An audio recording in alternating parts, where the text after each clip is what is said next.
إذا تحسب أنك شفت جمال اسطنبول فأنت ما شفت جمال هذا المكان. في موسم التوليب أكثر من 1,000,000 زهرة وكل وحدة أحلى من التانية.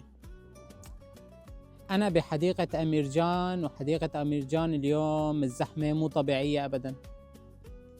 كل خطوة لون جديد، كل زاوية لقطة خرافية. هذا موسم التوليب، أجمل أسبوع في السنة. طبعا اللي شايفينه الآن جزء صغير من جمال الحقيقي الموجود هون في الحديقة. طبعا إذا ما زرت موسم التوليب الموجود في اسطنبول فأنت ضيعت أجمل مشهد في حياتك.